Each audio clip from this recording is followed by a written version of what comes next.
on behalf of School of Management Sciences.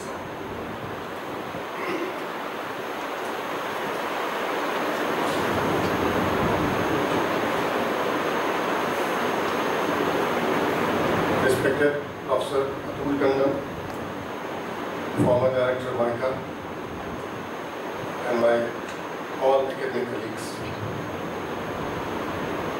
It is indeed a very exuberant occasion and an opportune moment for all of us to have among us today an academic doyen, Professor Atul Tandon. As you know, Professor Tandon has been a globally acclaimed academician, trainer, academic administrator, and a consultant also. Sir, we feel honored to have you among us today at our campus, and on behalf of the School of Management Sciences, Varanasi, I take the opportunity to extend a very warm welcome to you to this FDP program at our campus. Friends, you will appreciate that there is certain difference between the conventional programs and the professional courses. Especially if you take the management, you will find that it has been a very dynamic discipline. It has equally been highly accommodative in nature, that it has always tried to give space to all the major contemporary issues and concerns arising from time to time. Whether it is the Great Depression or the World Wars or Industrial Revolution, or the growth of the middle income group, the consumerism, or recently the global economic turndown. All these issues have been properly accommodated by the epistemology of the management. And that's why this discipline has to be handled a bit more carefully. The teaching pedagogy required by the faculty members would certainly have to be more collaborative to accommodate all these things. Friends, as I told you, that the management has been a changing discipline.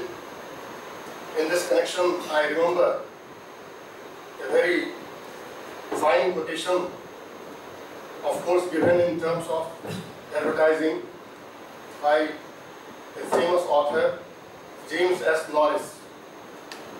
The author writes that advertising has played historically in our lives.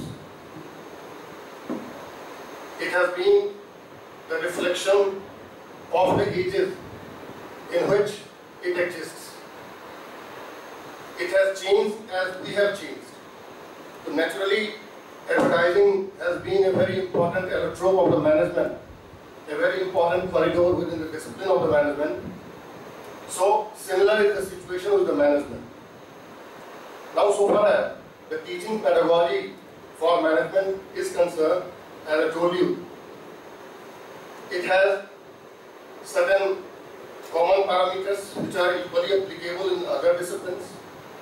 But then there are certain specials. There is certain putative singularity associated with the teaching pedagogy of the management. And that specials all of us can have, but it carries a kind of chronological dependence. We can imbibe it, we can attain it, but following the attainment of certain experience, certain maturity.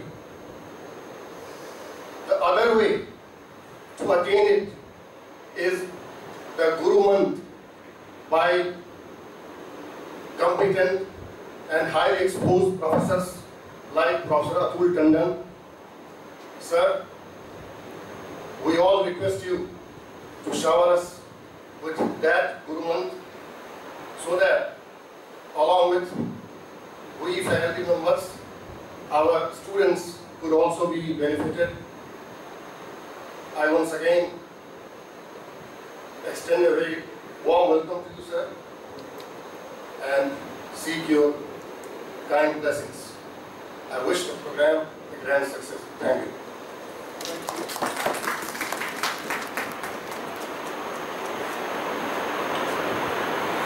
Thank you, Director sir. It is indeed a matter of great honor for all of us to have in midst of us Professor Atul Tandon. Professor Tandon has a diverse experience of more than 42 years, comprising 25 years in the industry. He worked as marketing manager at Hindustan Lever Limited, as GM sales at Cadbury India Limited, as vice president marketing at Bajaj Electricals Limited, and as managing director at JL Morrison India Limited. Currently, he is gracing the chair of director at PCTE Business School, Ludhiana. His professional career started after completing BTech from IIT Mumbai and his PG BBA from IIM Ahmedabad in 1971. Professor Tandon has also held honorary responsibilities on the management and executive committees of several industry associations and councils, including a 5-year membership on the Bombay University Advisory Board for Management Studies.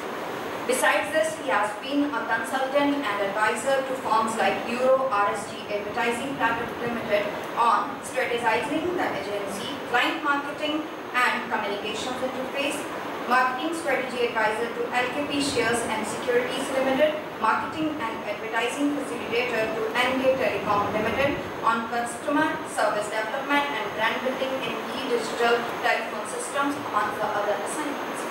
He has been associated with management education since 1984 and have full-time in the academics and management consulting field since 1996. He joined MICA as director in March 2001 and successfully completed his tenure of 8 years in 2009. He was one of the architects of MICA's transformation from a communications school to a communications management institute. He is also one of the members of the board of directors of various companies like JL Morrison, Cadila Pharmaceuticals Limited, Bob Cards Limited, to name a few. He has also conducted several executive and management education and training programs and workshops, and he presented a lot of papers at various seminars and conferences both at national and international level. He has co-authored a book, Shaping Organizational Strategies, Futures, Perspectives, Concepts and Cases, and is writing a book on brand science. It is my honor now to invite our respected guest, Professor Tandon, to address us and start the faculty development program on changes in management application concepts and practices. Thank you. Maybe a good way to start is to ask you to ask me questions. And then one can take it from there, and as I respond and thoughts emerge, I will structure them and share them with you. So why don't you ask some questions or make some observations from your own experience of management education.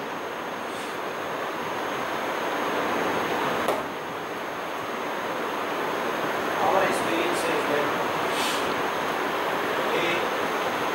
management education is shaped. We have basically derived the Western method.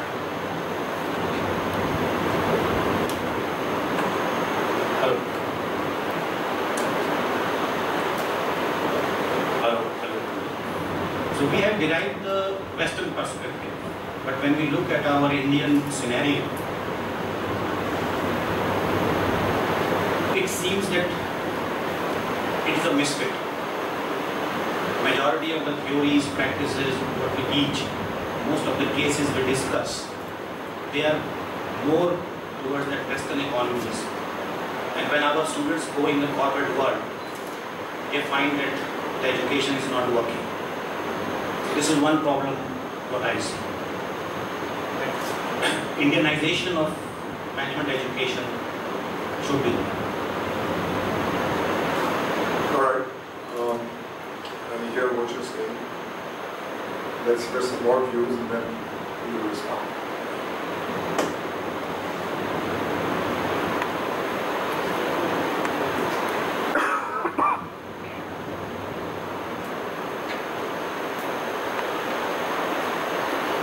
So let me ask everyone sitting there, since you're not saying anything, can you tell me what you mean or is meant by your colleagues saying we reported the Western approach to management education?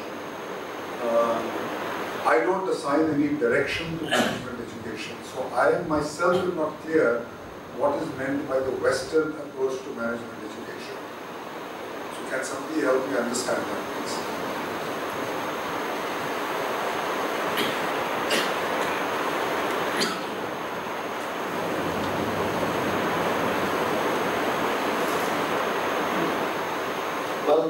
I feel that there is a large gap, because India, when we talk about Indian wisdom, that era was way back in maybe a few hundred years, I would say. But if we talk about 19th century, at that time when the British rule was here and the industrialization was taking place in the West, so definitely the concept of improving the production, or during the Second World War, the concept of operations research, and then the organizational behavior and so on, that was developed. So we feel that management education got shape with the industrialization. And in India, yes, we say that many years back, Indians were very good in business, but when we talk about 19th century or just 100 or 150 years, then definitely we are more following the shape which has taken in Western countries. So that's what is the gap. I'm still unclear. In other words, let me put to you in a slightly different way. I think I understand the situation. You're telling me the situation is that our management education systems seem to have been adapted from the quote-unquote Western management education systems. We can also extend that and say our college education and our school education follows Western systems, because we inherited both our central university system and our school system from the British. Unless one wants to say, how was Nalanda University different from IGNOU today? So I understand the situation, but I am still not clear on what's the problem. I also understand the objective. That shouldn't our objective be to develop our own education system, quote-unquote Indian? One can say, well, should one learn from the Chinese education system? They seem to be doing extremely well in the world today. Should we learn from the Japanese system? They seem to have been a pretty significant power over many years. Should we learn from the European system, which is West, but different from American? So I'm not clear what West exactly means. Should we learn from, once again, from the UK system, which is different from both the European and the American system, and it's the West? So I'm uncertain what is meant by West unless you're saying American, which is American, which is not West. And at the same time, I don't understand what you mean by Indian, because the Indian education system is a Gurukul system, where you were taught by some sort of guru who was supposed to be all knowledgeable. And then he verbally communicated his experience and knowledge to you, and you were expected to blindly follow it. I will make no comment right now on whether that's an effective or less effective system. In today's context, planning for tomorrow as opposed to yesterday's reality. So I understand the situation, I understand the objective. I'm not clear on what's the problem.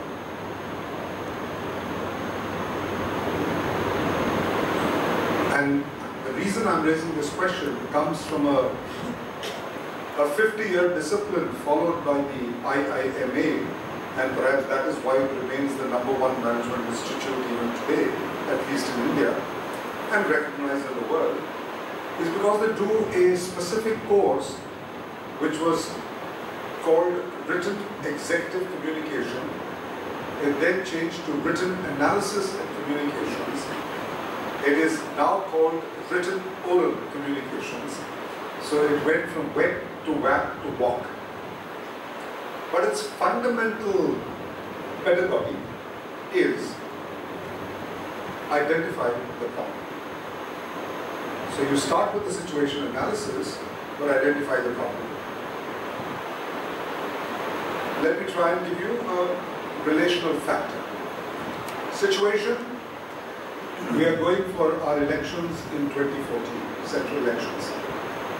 Situation, two major national political parties ultimately are likely to emerge to form the government. Either what we call the BJP and its various colors and complexions, and the Congress and its various colors and complexions. Situation 3,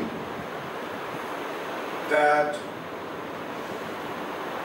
it is unlikely that any one of these two national parties are likely to have enough independent majority to constitute the government. Therefore, either one of them will need coalition politics to be managed and coalitions to be managed to run the country. Fourth, assumption, not situation, that one party is likely to provide better governance than another party. We don't know. It's a hypothesis, it's an assumption. It's driven by individual beliefs and views. Situation 5, out of our 65 years of democratic governance, the Congress has ruled the country for about 55 to 57 years. 2 years of the emergency and 5 to 6 years of 2 occasions of Atal Bihari Vajpayee and the BJP. Otherwise, it's been ruled by the Congress. So should we take the growth of the Indian economy from 91 to today, a contribution of the Congress or a contribution of the opposition? Is a question we need to strongly discuss. Should we go back to the socialist economy which we had, because we seem to be so concerned about the past, about Indian ways of doing things? Or should we develop a totally new system of governance that says that administrative and functional ministries should be led by technocrats rather than politicians, as happens in Europe and the West? Is that a better system? Or do we wish to have somebody as our Prime Minister, assumption, who has demonstrated at a different level that he is more of a dictator than a democrat? Therefore, are we saying that benevolent dictatorship is a better governance system for democratic India? And if so, is that assumption right? Aha. Now you're beginning to see, I have outlined the scene for you. But can anybody tell me what's the problem with this country? What is the problem? The same thing with the questions on management education. I understand the situation. What's the problem?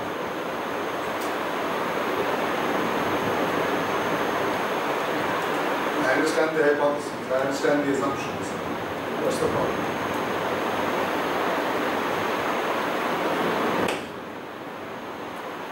And this particular course is done for 2 terms in year 1. A Shakespeare, completely Shakespeare. And if you go to any graduate of IMA and ask them of all the courses, including WAC or WAC, now it's called, which is the course from which you learned the most of how to manage your career, your life, your business, your future, the one answer that comes back, WAC, because it forces you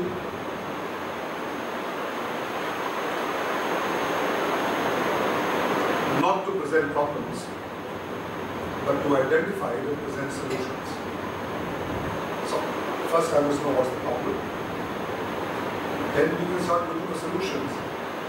I mean, there's no way by which one can just take a sweeping overnight statement and say, let's start teaching the Indian management way. I mean, it won't happen like that. It's wishful thinking. Neither can you say everything about the Western management education system is inadequate, incorrect, inappropriate, etc. Where then do I find the blend? What is this blend? How do I blend it? Which leads to another fundamental question. Is education per se the philosophy or philosophical debate we want to have? Or is management education the philosophical debate we want to have?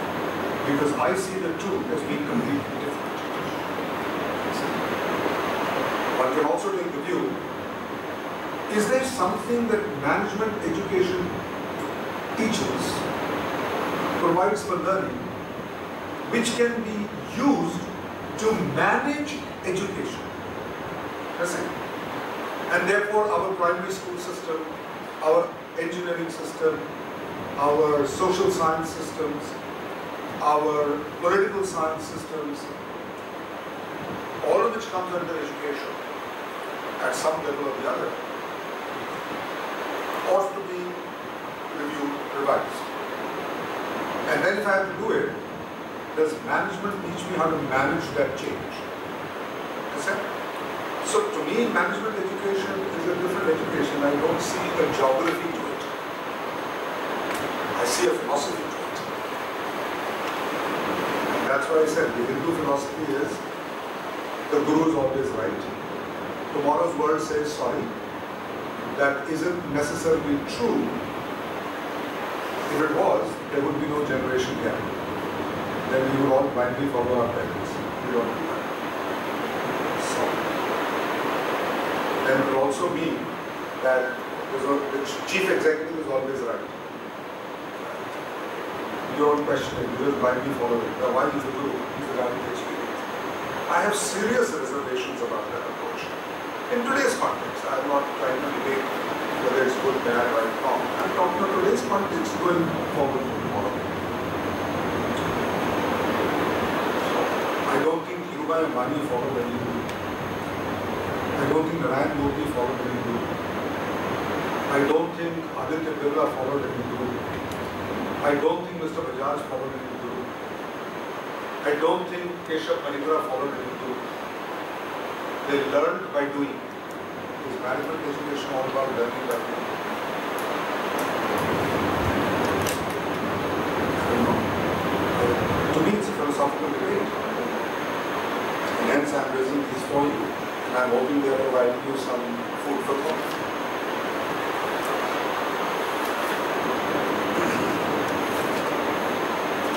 Like to mention something? Since you raised this question? Add debate, discard, disagree, discuss, or add another point of view. That's the debate of whether benevolent dictatorship is right or whether. Okay. You want to talk about benevolent dictatorship? No. Or democracy? I don't want to go into it because it's a very, very debatable subject. And let's not make it emotional. Right, sir. Sir, taking the points from Sandeep sir as well as Hussain, I would like to tell something. We are not saying that Indian management should be the system. That's not what I am saying. And I'm also with you, sir. Can I just interrupt? What's Indian management? The way Bajaj does it? The way Birla does it? The way Tata does it? The way Infosys is on? The way ICICI Bank does it? The way Mahindra does it? What's the Indian management system? Right. By Indian management system, what we are trying to say is we are trying to bring philosophy, Indian philosophy, into the way of doing business. That's what we mean by Indian management. Question. What is Indian philosophy as opposed to any other philosophy? What's Indian philosophy? To me, sir, Indian philosophy is obeying the law of harmony. The law of? The law of harmony. The law of harmony? Yes, sir. I think every philosophy has the same principle. Just like every religion has the same principle. I'm exactly coming to the same point, sir.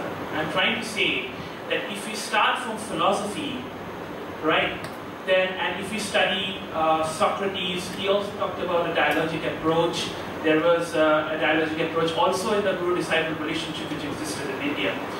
And if we talk about the philosophy, whether it's a European tradition, whether it's a Jewish tradition, whether it's a Chinese tradition, whether it's an Indian tradition, so on and so forth, all these traditions had commonalities, common points which were consistent with each other, right?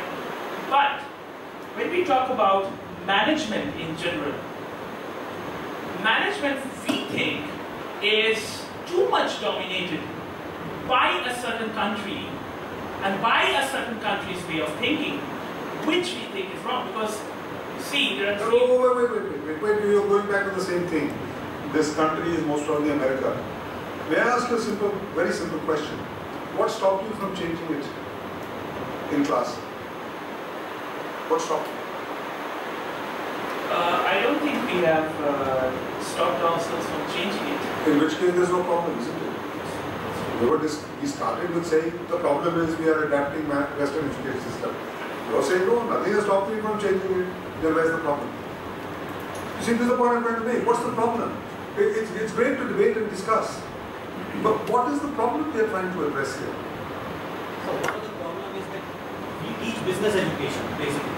We call it management education. We are actually not telling them exact management fundamentals. Can I ask the question, what's stopping you from doing it? Has the... And in universities, everywhere you find there are regulatory bodies. Don't... There is a problem. So go and become part of the university rather than be here and bring change the system. What Mahatma Gandhi said, be the change you want. Go change it. No, आप university में तो काम ही कर रहे हो ना, तो वहाँ जाके change कर दिया ना उसको. We are not talking about problem with our institution. We are talking in general, we must say. In general, sir, Faculty of Management Studies is from a university in India. Symbiosis is a university in India. R.C. Monji is a university in India. Nirma is a university in India. They don't have any of these problems. They have excellent education, excellent graduates, excellent opportunities, excellent jobs. Invite very good faculty. They don't have any of these problems. University is a very sweeping statement. It does not reflect the ownership and leadership of the university. If you have a problem with a particular university, You also gave the example. but don't just say university. IGNOU is also a university. Tata, Birla's, everything. We have one MIT in America. I am concerned with India. I am not concerned with I'm India. coming back. Achha. MIT has produced entrepreneurs who are running organizations worth billions, and they are in the part of MIT. That is not happening with IIM Ahmedabad or any other management institution. Not correct. Not correct. I'll tell you just two entrepreneurs of IIM Ahmedabad. You haven't heard of them. That's precisely what we need to do. We need to go and find out. Earlier I told the students, convert information to knowledge. But anyway, the world's second largest agricultural commodities trader based in Singapore. The world's second largest agricultural commodities trader based in Singapore is an IIM Ahmedabad graduate. Naukri.com is an IIMA graduate. I'm only giving you two. I can give you more, but I'm only giving you two. So who says that they don't make great entrepreneurs? No, this is a mistaken notion. It's about how many have become Mulchandani or how many have become Bill Gates. Yeah. On the other hand, you have an Narayan Murthy who is not even an MBA. So firstly, MBA is not a qualification to entrepreneurship, and secondly, you cannot insist that everybody who does MBA must become an entrepreneur. Who are you to decide that for me? I am the student, I am studying MBA, I will decide what I want to do with my life. This is the problem with teachers today. You are stuck in the system that because I am a teacher, I have all the answers for you. I'm saying you don't. We never say we have solutions. This is the point, but you are right now making comments about system A versus system B. In other words, you are being judgmental. You are saying system A is inadequate for system B without telling me a system B that will be adequate. Then you made a sweeping statement that IIMs don't produce entrepreneurs. I have given you only two examples. There are many, many more, right? Therefore, I think the view to take is much more different. The view to take is, if you want to change education, start. Don't wait for somebody else to tell you what to do. Start. Change. Change the way you teach in class. Change the way you evaluate the students. Change the books you recommend to the students. I was just giving them books that I am reading right now, all written by Indian authors. And go and find out the management schools where I go. I say, please put Philip Kotler into the Arabian Sea, because the P's of marketing are outdated. They are now the A's of marketing, and the A's of marketing have been developed by Indian faculty. They teach there, but it's Indian faculty. So I completely disagree with you on the fact that we can't develop our own way of doing things. When I was director of MICA, I changed the whole system of education by saying, we don't have a curriculum, we have subjects, you choose what you want to learn. And we called it a cafeteria menu. So we told the students, you have to earn so many credits, American system. You decide which combination of courses you want. This is exactly what IIM Ahmedabad does with its executive management education program. The courage to change has to come from you. Please don't wait for somebody to offer it to you. We then went on to say, students don't read nowadays. I keep hearing this every management school I go to. Children don't read nowadays, young people don't read nowadays. Yes, they don't read the way you read, which is a textbook, but they read. They read on their smartphones, they read on their iPads, they read on their computers, they read on their laptops, they do Google search. How many of that reading have you done? And if you've done it, recommend those websites to them and say, please go there and read. They'll read. In fact, there is research going on in the United States right now. Unfortunately, they do much more research than we do, where by use of computers, they are projecting the shape of the human eyes in 2020 out of biological evolution, because my eyes will now need a different light exposure relationship because I'm reading on a screen constantly. I'm working on a screen constantly. So what will be the shape of the iris, the cornea, the pupil, the size of the eyes, the ability of the eyes to absorb light? My God, the human shape will change as a result of it. Have you seen the way the youngsters use their thumb? What do you think will happen to the structure of fingers? So why don't we accept that this is the changes happening and adapt ourselves to manage that change, rather than wish that we go back to some ancient or existing systems because they're not going to be valid in the future. So what did I do? I said, no, I must still read textbooks. Why? बाल सफेद हो गए, that's the way I learned. तो बच्चों को किताब तो पढ़नी पड़ेगी. So I started a course called Advanced Marketing Seminar. What was this Advanced Marketing Seminar? It's a seminar. So I told the students, I said, go to the library. This is the marketing section. These are the textbooks in the library, right? You choose which book you want to read. I don't recommend any. Because to me it makes no difference, as long as you read. And then you will come and present it in class. So every week, after the first week, you have chosen the book, you read it, one book will be presented in class, and then we discuss that book with everybody else.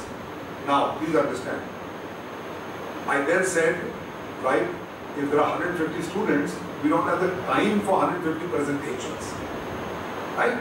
So we form groups, and you read in a group, makes it easier. Students are smart. They said, तुम 2 chapter पढ़ना, तुम 2 chapter पढ़ना, तुम 2 chapter पढ़ना. तो फिर आप सब पढ़ लेंगे. किसी ने पूरी किताब नहीं पढ़ी. लेकिन presentation तो करना था ना. तो जब presentation किया, तो जिसने पहला 2 chapter present किया, उसके questions बाकी लोगों से पूछे. You change the system. So by the 3rd book, everybody realized in that group they better read the whole book because Pat, Professor Atul Tandon, Pat is going to ask us questions which we better be prepared for. I didn't have to tell it, nobody had to tell me that that's the management education system, to get people to read. You will be amazed at the kinds of books the youngsters picked up to read. Amazed. Books I hadn't read. Now, if you follow that, what's the discipline it imposes on you? So when I got the list of the 15 books that the 150 students wanted in 10 groups, sorry, 15 groups of 10 each, I realized 8 of those books I had not read in the library. So the first thing I had to do was burn the midnight oil and read it myself. Otherwise, how do I answer those questions or ask them questions or discuss the content of that book in class? So it's very easy often to be critical of these youngsters, but as faculty I strongly suggest to you that maybe we need to put ourselves in their shoes and say, how does their mind actually work? How do they absorb knowledge? How do they process information? How do they see their world and the world they are going to go into tomorrow to earn a livelihood and build a career? And I realize that I need to change my view of the world because the way they see the world is very different from the way I see it. That's my request. Then I don't think it will matter whether it's this system or that system. You see, in both these cafeteria menu and advanced money, I created my own system. I said, this is the way we can learn. So, and now, this doesn't require worrying कि वो university का course है कि नहीं है. आप university के course की books उनसे पढ़ने को बोल रहे हो. So then you're not violating any part of the university system, and then they sit for an exam. Now it's a university, it's a university. So as a visiting faculty, as a mentor professor, only 60% of the marks I can assess. 40% of the marks has to be assessed by an external faculty in the university, unlike in the autonomous institutes. But do you know that I have to give 3 examination papers for that 40%? For every course I take, please try and understand this, I take 5 different courses there. Creating 15 question papers every year and making certain they're not the same question paper is a damn tough demand on me. And then the external faculty decides which of those 3 they will give to the students. So even the student doesn't know which examination paper he's going to get. I don't know which examination paper in my subject the student is going to get. It's also a university. So each university has its own system of doing things. So I can't just say this university, that university, because I don't know which university you're talking about. You see? So I am going back to good old Mahatma Gandhi. If you want change, be the change. get there, start. चिंता मत करो, कौन सा system है, कहाँ से आता है, कैसे आता है, करना शुरू करो. That's the answer. Do it. Good old Nike, just do it. And these are only two examples. I have many more, but from my personal experience, I found they were very useful. I do another course on soft skills, but I use, incidentally, the Indian Fine Arts Society in Bangalore to do it. Because IIM Bangalore took it from this NGO and started a course in soft skills in management. Now we keep talking about soft skills in management. How do you teach soft skills? You can't teach soft skills. You can get a person to be aware of their ability as a human being to exercise soft skills. I don't know how to teach somebody to be empathetic, sympathetic, sensitive. कैसे सिखाएंगे कैसे? लेकिन अगर वो इसको experience कर सकता है, तो शायद सीखना शुरू कर जाए. शायद. मैं क्यों आपसे कह रहा हूँ? मैं टैक्सी में बैठा अपने होटल से शहर जाने के लिए, इंडिया के बहुत बड़े शहर. और जब टैक्सी में बैठा तो सामने एक टैक्सी जो ड्राइव कर रहा था वो बैठा, बगल में उसने किसी और को बैठा लिया. तो मैंने इससे पूछा जो सामने बैठा हुआ था, जो ड्राइव कर रहा था, मैंने कहा ये कौन है भाई हमारे साथ जो आ रहा है? तो उसने बहुत ही इंटरेस्टिंग जवाब दिया.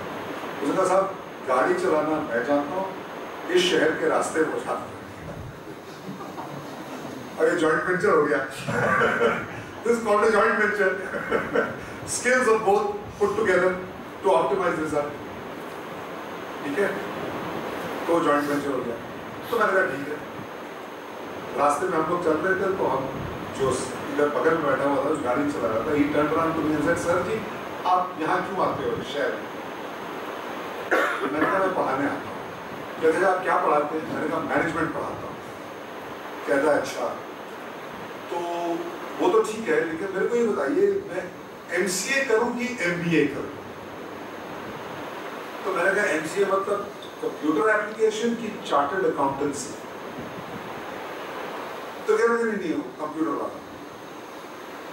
तो ऐसे अच्छा मेरे हिसाब से अगर MCA करोगे तो ये कर सकते हो, MBA करोगे तो ये कर सकते हो, लेकिन MBA बहुत महंगा होता है.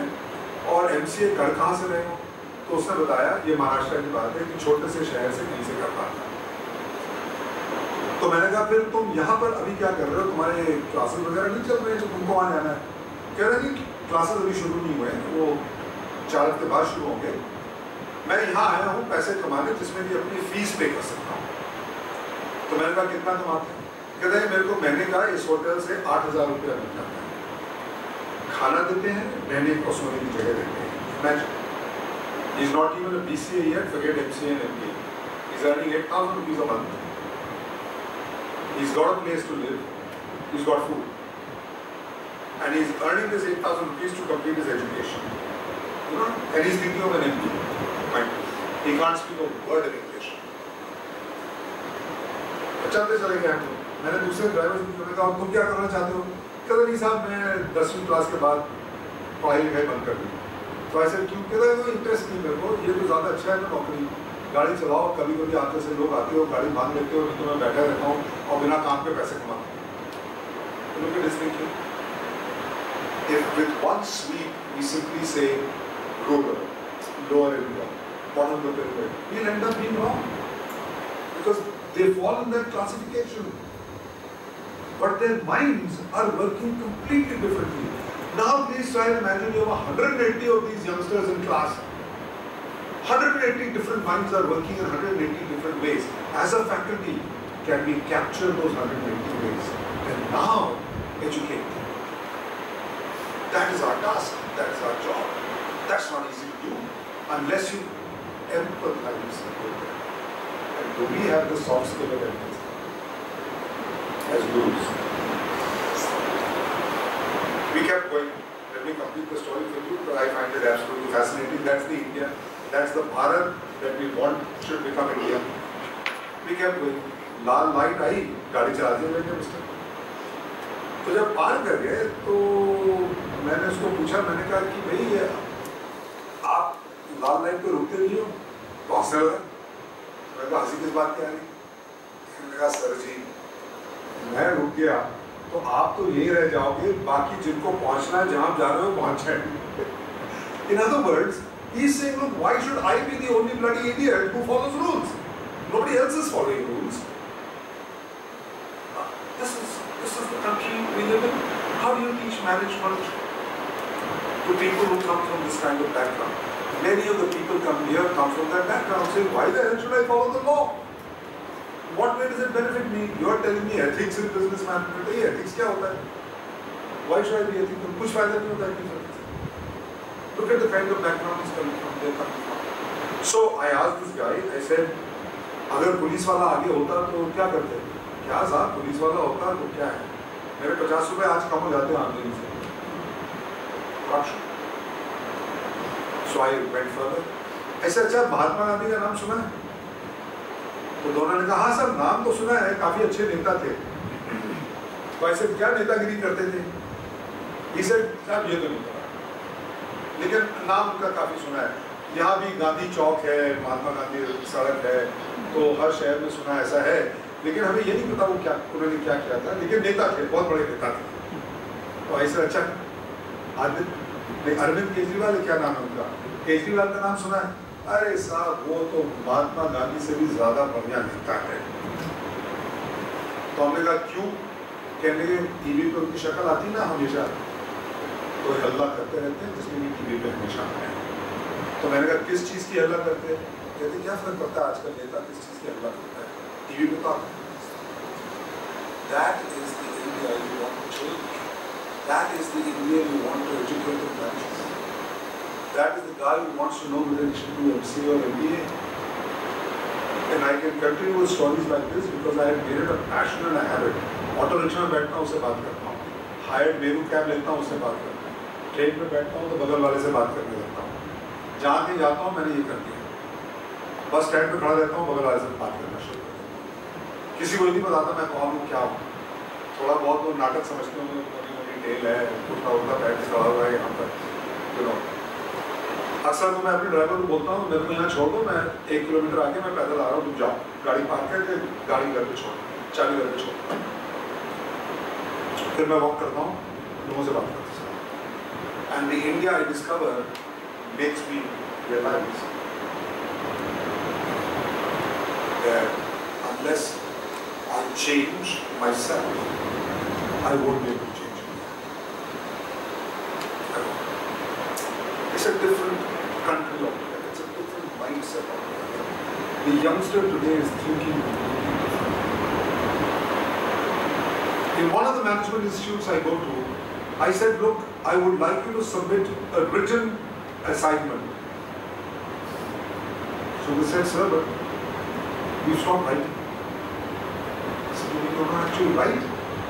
ऐसे लिखते हैं सर, 1 2 10 लाइन लिख सकते हैं, आप पूरा प्रोजेक्ट रिपोर्ट मांग रहे हो कि आप राइटिंग में दे दो, नहीं दे सकते, नहीं दे सकते।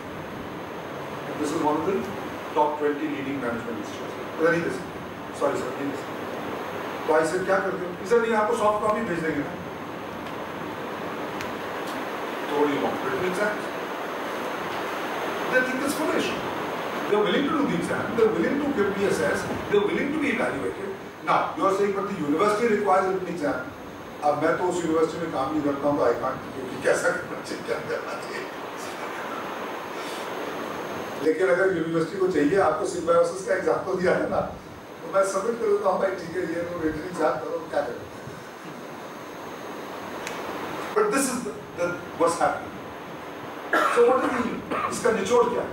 निचोड़ यही है कि अगर आप चेंज चाहते हो तो इंतजार स्टार्ट कर दीजिए कल सवेरे से क्लास में चेंज करना स्टार्ट करें। Find new ways to talk to them, find new ways to impress them, find new ways to engage them, be innovative and creative yourself, don't worry about the university and this and that. आप start करो, basic जो requirement university की है कि भाई ये content complete करना है, ये 2 किताबें रेकमेंड करनी है, ये 2 रिटन एग्जाम देने, हाँ वो करिए, बट कंटेंट डिलीवरी में तो आप जितना इनोवेटिव हो सकते हैं वही। तो जरूरी नहीं है कि वो एक ही सिस्टम से चलता चला जाए। What about the contents? To me, I am very firmly of the view, I share that view, that we must get them more and more to read books that are written by Indian authors, even though they are based by Indians who are largely academics outside India. But you see, what's begun to happen is that in America there is a body called the NASME, North American Society for Marketing Education in India, NASMER. Now, I, being a marketing person, am aware of that. I'm sure there are others, but there are non-marketing people also.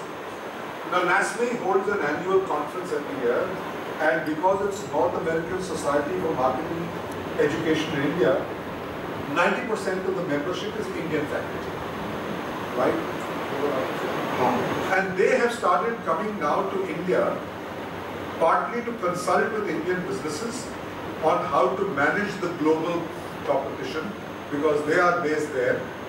They are consulting with Fortune 500 companies, so they have some understanding of that economy and that market, whether they are based in London, Nirmala Kumar from London Business School, or Jagdish Seth from Emory School in Atlanta, or Raj Srivastava from Singapore National Management University, whatever, all Indian faculty, right? So they bring the outside world to the Indian corporate, and they take the Indian corporate, consult with them, and write case studies to teach their international students on an emerging economy. See, so it's a win-win situation. So those case studies that they have prepared are well worth utilizing.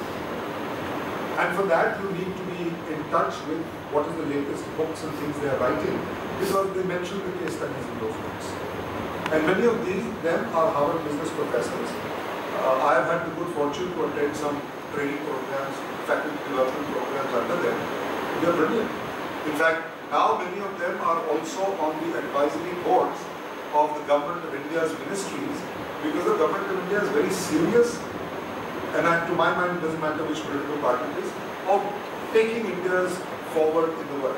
I think they're serious about it. So whether it's Raghuram Rajan of the Finance Ministry or Economics Ministry, right? Or whether it is Jagdish Seth, who is guiding the Industry Ministry, etc. They all now are advisors. Most of them maintain a low profile because काफी मतलब उन्होंने अपने stature already कमा लिया है, so they don't need to make a big noise about themselves. But they're all there all the time, right? And they are now writing books, simple books like Jugaad Innovation. Right?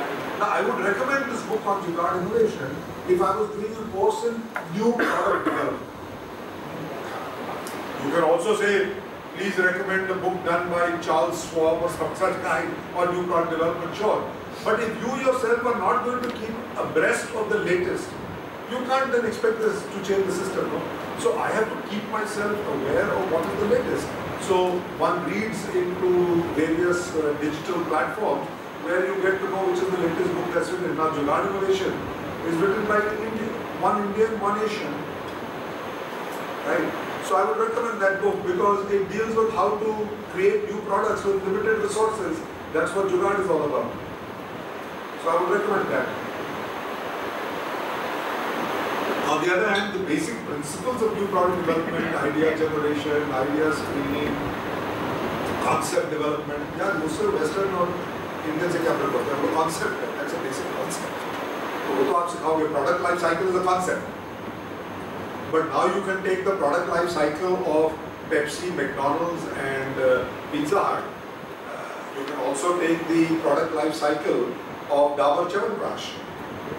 That's up to you. Nobody's stopping you from doing it. See? So this is really, you have to drive that change. I'm very clear on that. You can't expect somebody to say, हाँ आपका तो ऐसे, आप खुद ही करो ना, रोक कौन रहा है?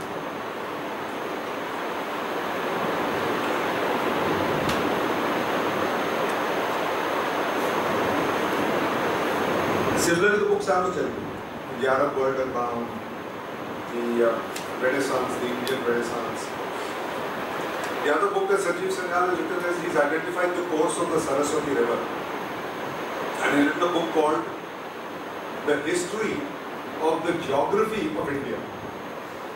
And he has pulled out documents from the archives in India, archives in the UK, archives in Southeast Asia. India spread from Indonesia up to Persia. That was Bharat in the ancient days. And I'm not talking of BC, I'm talking of AD. That is why in Bali, in Indonesia, you still have the Ramayana performed.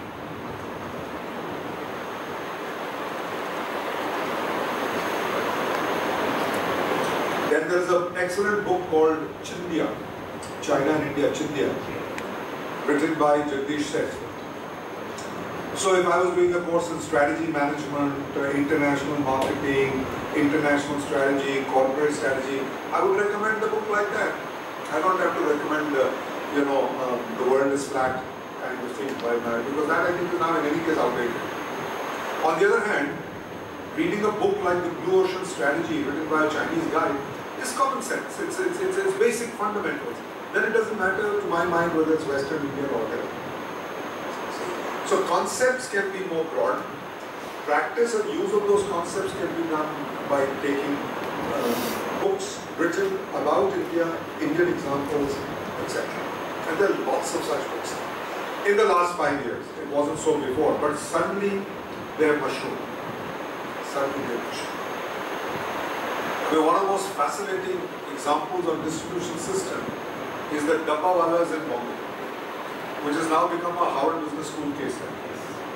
One of the best examples of how a small cottage sector Indian brand can shake up the giant is the Nirma versus Serve story. Now the Nirma case study is documented by a business management institute in Spain, in Barcelona. Right? So ultimately I found कि मैं अपने आप को थोड़ा सा educate और aware कर दूँ, फिर धीरे धीरे मैं वो वेस्टर्न बुक्स पढ़ने ही बंद कर दिए. Very rarely, I now started reading more and more of the Indian authors in business, but in Indian authors. Not all of them, but more and more.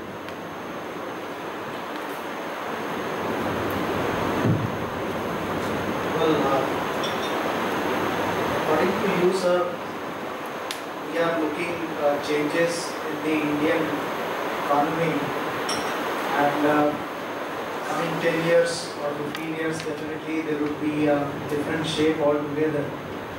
So, according to present management education scenario, what changes you think that we should bring into our management education system in terms of number of subjects or different inclusion of different management subjects? I'm going to take the help of a book called Rethinking the MBA, written by 2 Harvard professors, one of whom happens to be an Indian by the name of Datar, also happens to be an alumnus of IIM Ahmedabad, and he's one of the more distinguished alumni of IIM Ahmedabad. At the recent 50-year Golden Jubilee, he was felicitated. He has said 3 things. One is, we must encourage independent thinking by the student.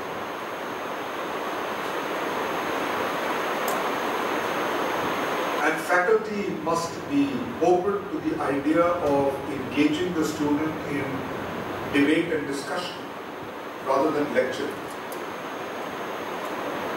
And this is getting a bit difficult even in the Western world, because most international faculty will come, do a PowerPoint presentation and go. And they think they have taught. That is the most dangerous approach to education. And that's why you see I have been trying to avoid PowerPoint presentations, even though I have made one, brought one, etc. So, encourage independent thinking, encourage discussion and debate, which therefore the conclusion they have drawn is that management faculty ought to be showing much greater humility than they do currently. And their comment is worldwide. Okay, so they've studied faculty at Stanford, Wharton, Harvard, Kellogg, IIM, etc. So these are not comments aimed at India or versus others. It's a common comment to management education. Thirdly, they've said that the Indian Gurukul system and the Indian business system believed in the infallible competence of the owner. So it was driven by individualism rather than by group results.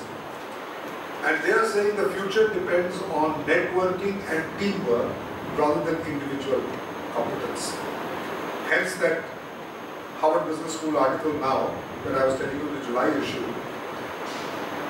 To be a good leader, do you need to be respected or feared? Which comes first? Now, if you are extremely competent and don't or can't tolerate others who are not as competent, you will be feared, but it doesn't necessarily mean that you will earn loyalty and followership. On the other hand, you can be an extremely humane kind of leader and therefore be highly respected and trusted, but you're not demanding anything from me, in which case, of course, results might not come. So the question is, how do you balance this? Competence versus respect. I think I would apply that not to the chief executive or the leader, I would apply it to the leader as a faculty. I'm saying as a faculty, I need to be knowledgeable enough to be able to earn the respect of my student, which means I have to be abreast with the latest ahead of the student. And at the same time, I must recognize that that person is only 22 and he's 22. And at 22, you take shortcuts. You avoid making too much of an effort. If you can get away with it, you get away with it. That's what life is all about. हम भी कभी 22 साल के थे, तो हम भी बदमाशी करते थे. So to be able to have that empathy for the guy, that he's just another kid at the end of the day. So how will you get him to not only respect you for your knowledge, but believe in you, respect you and trust you, that if you are guiding him in a certain way, he's willing to be guided. So you yourself need to develop some soft skills, etc. And so what they're talking about is teamwork. Now they're saying, but all this is very well. How do you, quote unquote, teach this? How do you teach students for independent thinking, encourage discussion and debate, do teamwork? And therefore what they are suggesting is, management education must shift for the future, they're not talking about the past, for the future, by perhaps reducing the amount of why-to of things towards how-to of things. In other words, get more practice-oriented, more field-oriented, more industry-oriented, more project-oriented. All learning does not take place in the classroom. This is where our university system suffers from the autonomy programs. Because the autonomy programs can change this and say, you can earn your learning credits by not sitting for a written exam or in the class or reading a textbook. It can be practice oriented. That, to my mind, is the biggest limitation of our university system and the MBA program as opposed to the PGDM. That the MBA program has to follow a certain rigorous routine. And what is being suggested is that lays too much emphasis on the academics rather than on the practice. And what they're saying is you can't do all practice and all academics. That blend will vary from environment to environment, so it has to be contextual. So depending on the level of your business education, the level of your economy, the kind of students you get, etc. Because don't forget, a lot of this comes from research where your standard MBA student has 5 to 7 years experience. So he's already a 30, 35-year-old guy who's taught. Whereas here you're talking about a 22-year-old, maybe even a 19-year-old bachelor's graduate. So of course you've got to modify. Maybe we need to still lay a fair amount of emphasis on concepts, but we've also got to be able to find out how to help the student translate that concept into practice. That can only happen provided the faculty can do storytelling. So the latest education technique has become storytelling. How do you do storytelling? You can do storytelling if you go and consult with industry, or the story I was telling you about those two guys I met on the taxi. That's storytelling, right? That what is a joint venture? When you say a joint venture, you're saying competencies of two entities get together to create a larger output, synergize it. How does it get synergy? Now if you give this, it draws the interest of the student and suddenly his mind starts thinking of the idea in a different way. This is not a joint venture, but gives him another flavor, storytelling. Right? Therefore, it is interesting that a fair amount of management education now in the leading universities is being done by people who have industry experience. The old PhD concept has been blended by saying we'll have two tracks, a tenure track, PhD, and a lecture track or a storytelling track, which is people with industry experience as a second career. So even in American schools now, the PhD is being blended or balanced with the other one. And certainly in Europe, if you look at IIT Switzerland, you look at INSEAD, you look at those kinds of institutes, gradually they're saying, no, experience, industry experience is very important for management education. You still need PhDs for social sciences, various other things. Or if you want to guide a student to the PhD, yes. But to teach MBAs. So these are some of the things we have brought out in this book, and by practice and by dealing with the students who have adapted it, one is finding that the learning quality of the student has improved a lot.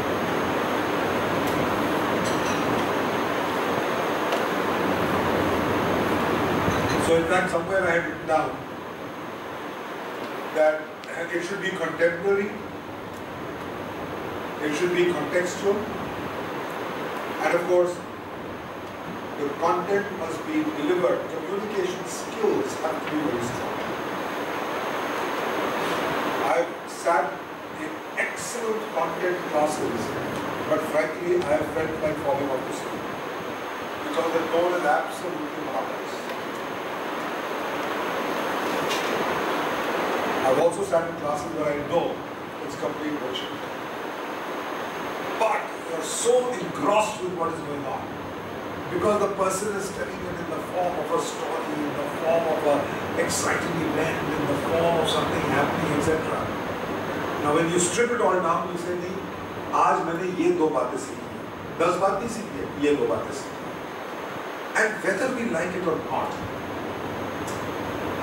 the way you make presentations and present yourself for these youngsters is very important when they join the industry. Very important.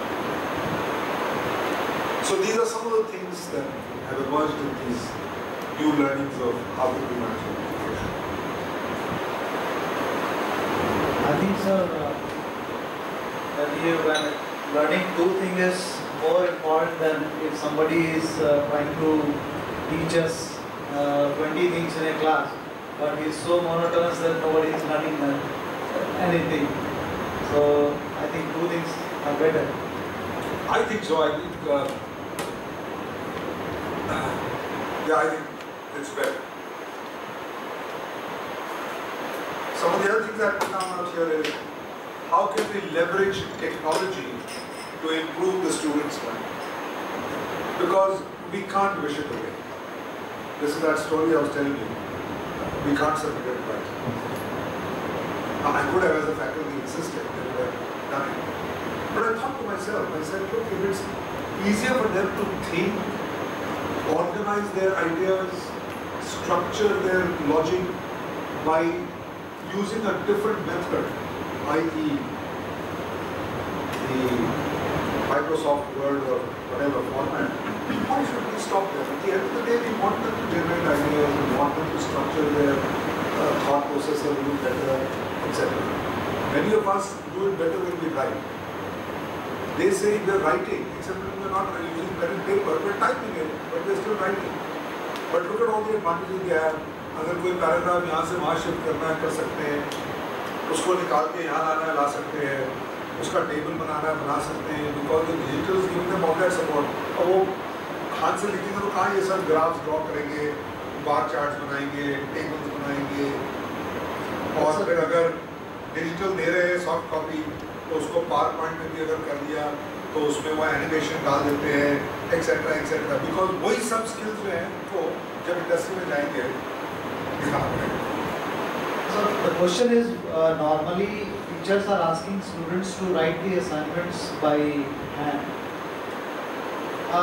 One of the major issue is that students, they tend to copy from That's right. different texts.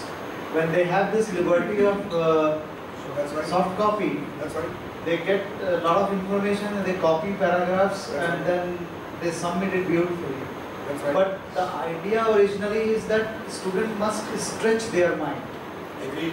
And when they are writing by themselves even 10 lines or 1 page, Agreed. if they are stretching their mind, then I think they are learning. Agreed.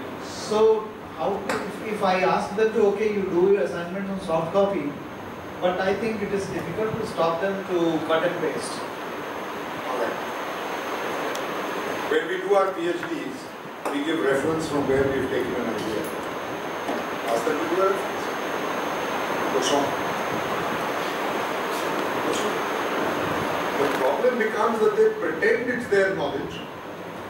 Encourage them to share with you that they have got it from somewhere else. At least they made the effort to get that idea. You understand? So please acknowledge it, they made the effort. All you are asking them to do is don't claim it's your own. No?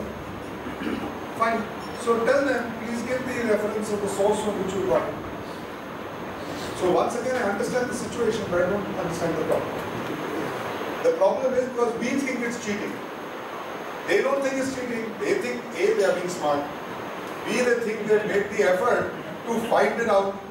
C, they've said, look, you didn't know that this thing existed, no? I have discovered it. Problem क्या होने like that? अब आप कह रहे हो, please don't be smart, please don't discover new things. As I told you, आपको तो फिर भी सबमिट करके दे देंगे, लेकिन जब आगे जिंदगी में जाके अपने आप काम करेंगे तो करेंगे कि नहीं, करंट पेस करेंगे कि नहीं. So it is better to get them to get more information. Encourage them to get more information, tell them to acknowledge the source of the information, now go one step further and say, alright, also tell me what you learned from that information. So what did I do? I went exactly the same thing. I said, fine, I call it scavenging. You know what's the word scavenging? Scavenging. Vulture scavenge. Rack pickers. They scavenge. I said, your final examination is on scavenging. Strategy scavenging, rank scavenging, scavenging.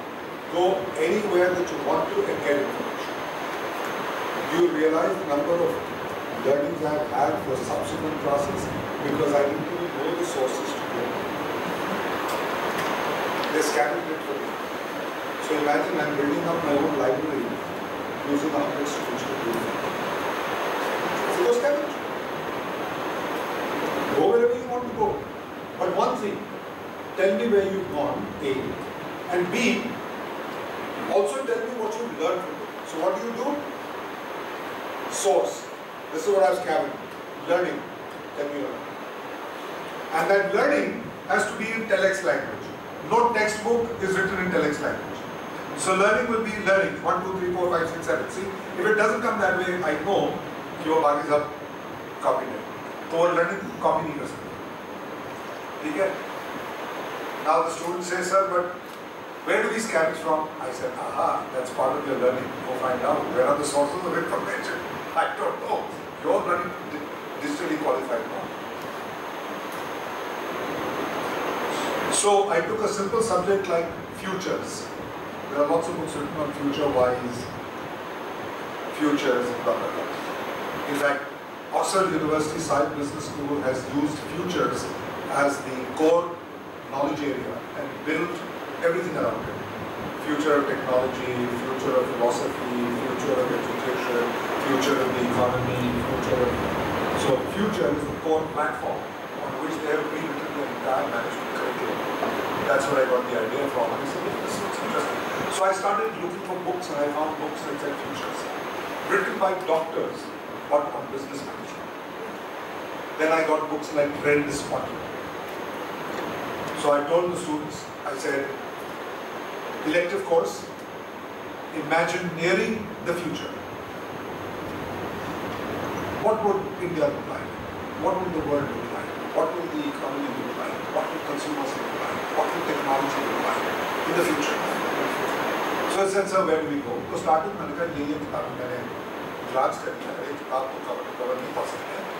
ये सब किताबें मेरे पास हैं, personal है, और ये सब है, ये अगर आप चाहो तो मैं आपको ई-बुक्स दे देता हूँ। फिर मेरे को पता चला कि अब ई-बुक्स भी मिलते हैं, मेरे को पहले पता नहीं था।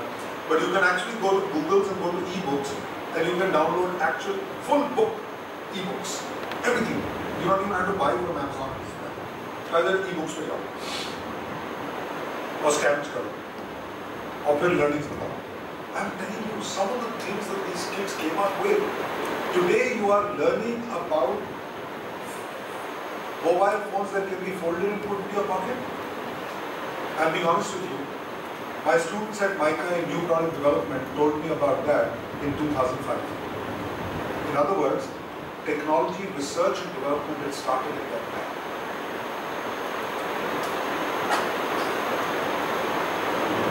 And change the thinking. It's not cheap.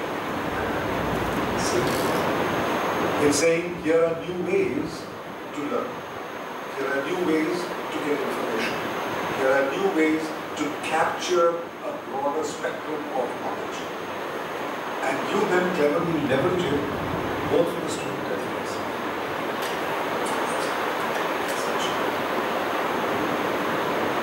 शुरू में बच्चे बदमाशी करते थे.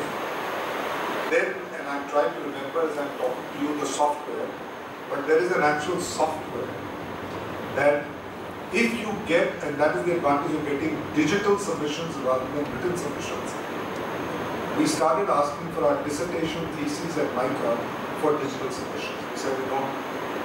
We also leave behind in the library a printed text submission, but for evaluation submitted digital one. We then ran that digital dissertation and thesis through this software. And do you know, it will actually tell you the words, sentences, paragraphs, lines, from where cut and paste has been done, and the source from which it has been done. And today there is digital software of that kind. So my recommendation is, get that software.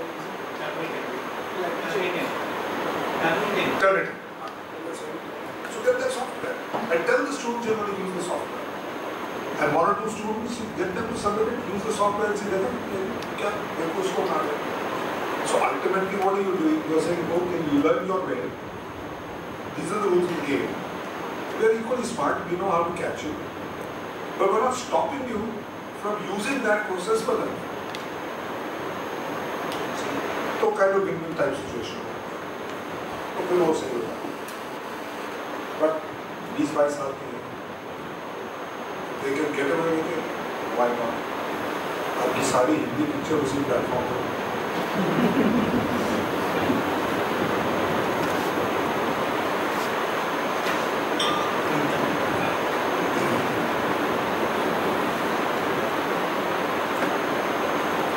So I just put down over here very quickly, if you want me to conclude, it's for a thought. I call it the pitch philosophy, because cricket is a national passion, if not a pastime. And one of the key requirements of good captain is to study the condition of the pitch and then decide which team he wants to play that morning, if you so like. And should he bat first, bowl first, etc. So I thought I would choose the pitch. The word pitch is P-I-T-C-H. So for P, I think the first thing in management is people. Professional management is professionalism. In business management, it's profits. But in tomorrow's management, what is going to be important is pace, the fifth P of marketing, if you like, the speed of response to change, the pace. and processes, evaluation processes, strategy processes, promotions processes, manufacturing processes, supply chain processes, because product differentiation is going to disappear, price differentiation is going to disappear, but an organization that has stronger processes, call it ERP, SAP, these are only techniques of managing the processes, are going to be the organizations that will see innovation processes, decision-making processes, data analysis processes. So pace and process, if I combine that with profits, are likely to be the future needs of effective organizations. The I, in my view, stands first of all for innovation. I think it's going to be impossible to be effective unless you innovate. Call it jugaad if you like, call it creative destruction if you like, call it simple innovation if you like. But I make a distinction between invention and innovation. I see innovation as continuous incremental steps of improvement, whereas invention is discovering something that didn't exist before. So inventions happen in a stepwise fashion. Innovation is in a regular curve. So innovative organizations are constantly pushing the edge of the envelope. How can I do whatever I was doing yesterday better tomorrow? And management students, when they join an organization, must find some way of utilizing the learning of innovation, incremental improvements continuously throughout their career. And part of that innovation must come the processes with which they do their work in that organization. The other is integration. I think it is absolutely essential, and we don't require a university to tell us this. We must learn as a faculty to integrate the students' learning across disciplines. Now at MICA, we use the final year dissertation as the process of integration of all the subjects the student learns. In the UK universities, you get a diploma, a master's diploma. If you want a degree, you have to submit a thesis, a dissertation, a final year project. So you could be a master's diploma in management, but if you want a degree in management, you've got to integrate your learning. And then I think I have put down information, because information technology, data management, large quantities of data, and the ability to use that information and draw from it suitable conclusions for your business is going to be important, because there's an overload of information. So how do you teach the student and learn for yourself what information is relevant and what is not? Because the overload today in the digital world is so much that often one ends up being confused. So I put down information, innovation and integration. Then the T of pitch. First is time. We are short of time today. I mean, ideally one would have loved to have 25 hours a day. One doesn't have it. Secondly, because one doesn't have 25 hours and the complexity of the world has changed, young people today multitask. Something that we individuals who are a little older are very uncomfortable with. We prefer to concentrate on one thing. But the youngster today is highly capable of concentrating on more than one thing at the same time. So he could be listening to music, sending messages, and watching a screen and reading his text all at the same time. And periodically looking at the ad that's coming on television also. And he's equally focused on all of it. And there is an interesting book I picked up at IIM Kashipur about the research that's being done amongst kids. It says, "Your kids are okay." That's the title. Why? Because kids all across the world and in urban India definitely are now playing video games. The normal belief is that these video games are very violent and this and that, etc. This research across several countries in the world, across thousands of children, across different cultures and communities have shown that these are the smarter managers of tomorrow. because their ability to react and respond is much quicker, much faster, much more instant. They take instant decisions while playing the games.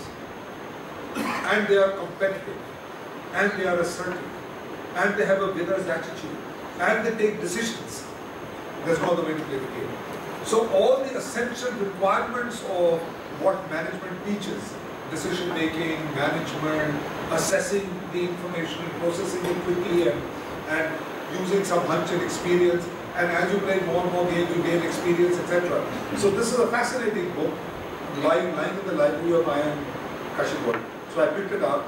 I picked it up to take it, to give it to one of my management colleague friends, because the family was very worried that the children spent all their time playing games. So I said, dear mother, please read it. You're bringing up a damn fine child. Right? He's the future leader. So it's interesting when you come across that kind of information and you say time itself has become a new dimension now.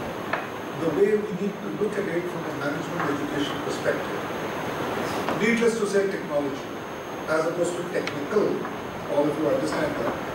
And it's not just information technology, it's technology in every respect. Packaging technology, materials technology, sort of computing technology, every technology in its processes, manufacturing process, supply processes, distribution processes, technology in every sense is very important. And what I call territory, but essentially what it means is the world larger than the market in your neighborhood. Right? So how do I get people to become global in their outlook to things? Because more and more Indians are today getting jobs internationally by the multinational companies themselves to manage emerging and developing economies in East Europe, in Latin America, in the Middle East. They're sending their Indian managers there because the Indian manager learns to deliver results with limited resources. See, I have learned how to communicate when there is no power. I have learned how to communicate when my cell phone is not working because there is no pulse. I have learned how to communicate when I don't have a laptop or a desktop in my office because even if it's there, it's not working. In other words, I've learned how to do business and achieve results with limited resources, what you and I call Jugaad. And now Jugaad has been identified in 5 different languages. So if I can get hold of the ad that appeared in one of the magazines on my iPad, I forget how it's called. It actually told me that Jugaad in Egypt is this, Jugaad in America is that, Jugaad in Germany is this, Jugaad in Spain is that. All the countries are now finding a word for the damn thing called Jugaad. Frugality, I guess, is the word for it. Frugality is not Jugaad. But they say it's frugal engineering. That's No, that is best product at reasonable prices. Okay. If you have Google on your smartphone right now, please type the word Jugaad and see the number of pages that appear on it and the definition. There are several definitions. CII Bombay chapter last year in December held a one-day seminar on Jugaad. And they invited people from industry. BHU also. Yeah. So I think that's the kind of seminars you should be having here.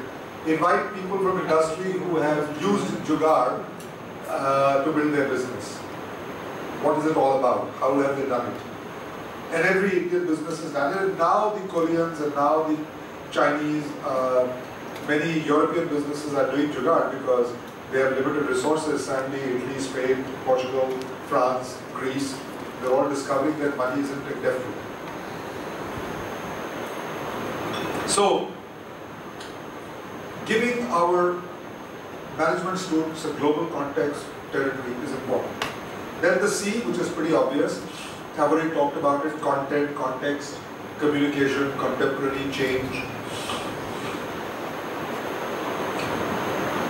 And one area which I think is very important, and that's community. I think one of the things that the future is going to do is create communities. And this particular medical practitioner in the UK, who has written a book called Future Wise, and he's written 2 books on future. So the first thing he does is bring you up to date that 20 years ago when he wrote about the future, 90% of what he predicted has happened in these 20 years. He's now predicting the next 20 years. And one of the things he has said very interestingly is that the word T stands for tribes. And he's saying we are going back to a tribal society. The question is, what's a tribal society? Okay, MBAs is a tribe. Doctors is a tribe. Accountants are tribes. Techie geeks are a tribe. Taliban is a tribe. So if we are going to be fragmented in society through tribes, how then do we integrate these tribes? Because each one has their own agenda. If the agenda of Taliban is terror and domination through terror, and the agenda of the MBA tribe is to earn the largest amount of money in the shortest possible time, whether by being entrepreneurs or by joining a multinational or whatever is their approach. If the agenda of the tribe of doctors is to enrich themselves rather than save human lives, then we are going to see a whole new dynamics. Just a simple thing like that. So he has taken F-U-T-U-R-E and he's put down one word for each of those. I shall let you discover it. If you go on to Google and say FutureWise, books, Amazon, you will most likely find it.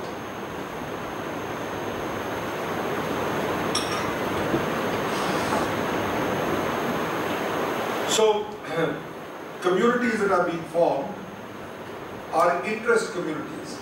And some time back I read that companies like Wipro, Infosys, Mahindra & Mahindra, etc., all the leading companies, have now allowed Google, Facebook, now allow their employees 15 to 20% of office time to pursue their personal interests by forming communities.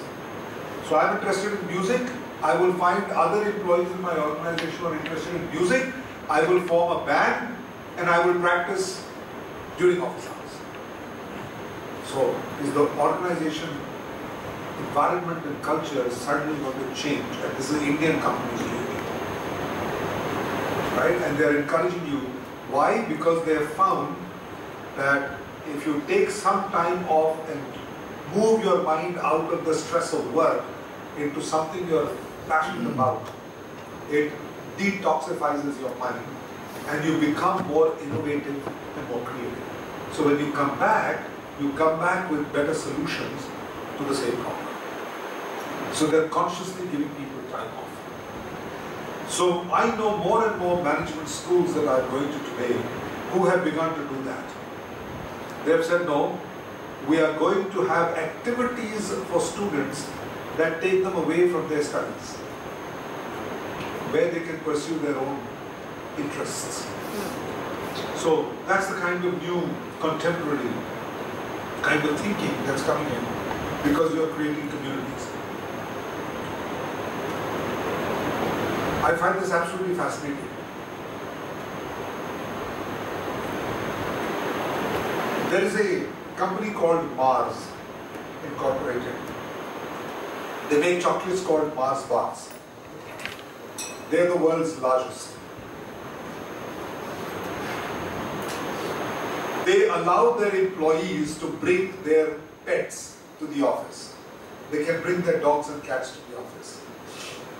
Because what you may not know is that Mars Incorporated is also the world's largest producer of dog and cat pet foods. So their view is very simple. How can my employee be convinced of the pet food I'm making unless they bond with their pets at all times?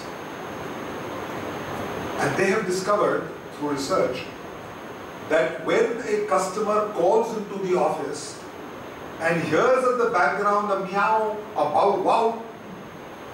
That's the company whose pet food I want to buy.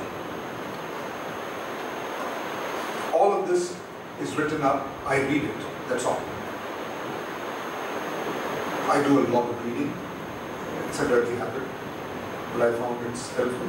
So all these stories I'm sharing with you, nothing is new knowledge, it's all documented somewhere or the other. So I find this absolutely fascinating. That here's a company that actually allows you to do it. And they found a benefit from it. That's the kind of now new organization culture that's emerging. Communities. We're going to have communities happening. And H, which is the last, soft skills, call it humane approach.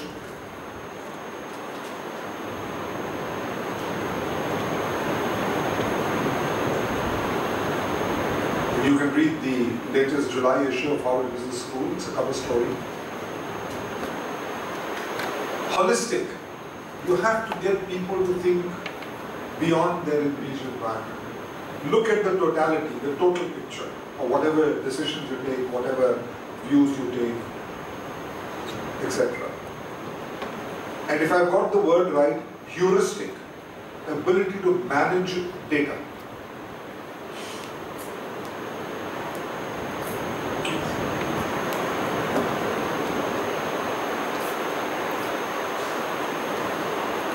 So here are some of the areas where you might want to begin to experiment with your pedagogy so that you introduce this approach to learning, working together,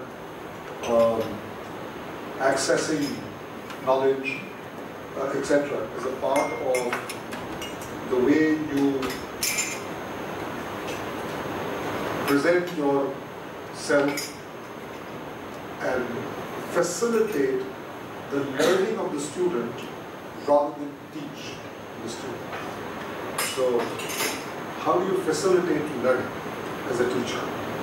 I think it's very important to see yourself as a facilitator rather than a lecturer, which is where the old system in the university was. That I lecture as opposed to I facilitate learning. I see a very significant difference between the two. Thank you very much, sir, for letting me expound on my views. Starting off with one simple question. Thank you for that question.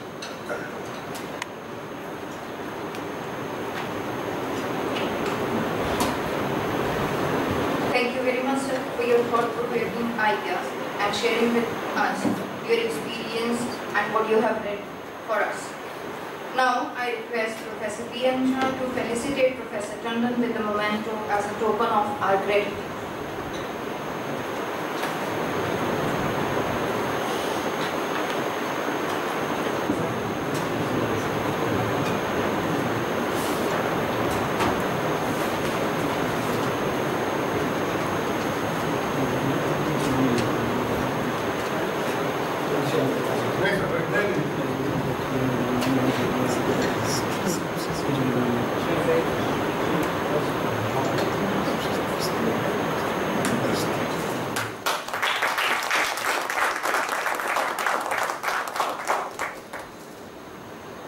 Thank you, sir. Now, I invite...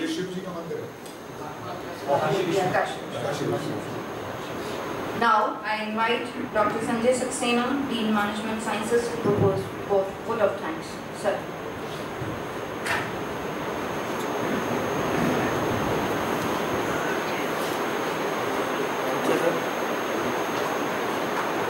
Well, it was definitely a very productive discussion. Started with the igniting question from Mr. Sandeep Singh. And we ended up with a new concept of pitch given by Professor Atul Tandon. And definitely we need to see that what new things we can incorporate into our management education. And very rightly said by Professor Tandon that if you want to bring changes, start bringing changes. And that's the correct way of implementing the changes into the system. So with these words, definitely I would say that we are really graced with his deliberation, and it was very knowledgeable and very informative. With these words, I would like to extend my sincere thanks to Professor Atul Tandon that he took pain coming from a long distance, Ludhiana to Delhi and Delhi to Varanasi just for one day, and spending his whole day in SMS. And initially when I asked Alok Kumar to contact him, I was really thinking that maybe he may not be able to make this. But when I heard that Atul Tandon sir told that I'm coming, I was really delighted, and today we all witnessed his gracious presence at School of Management Sciences. So he had a very good discussion with students also, and then with all of us. Definitely words are not enough to extend my thankfulness to him, but still I bestow my gratitude to him for the pain he has taken to come over here. Thank you very much. I would like to just add on with the information of the chair that in fact what we learned was the pitch, but actually it has left a patch on us. And in the patch, the PAT stands for.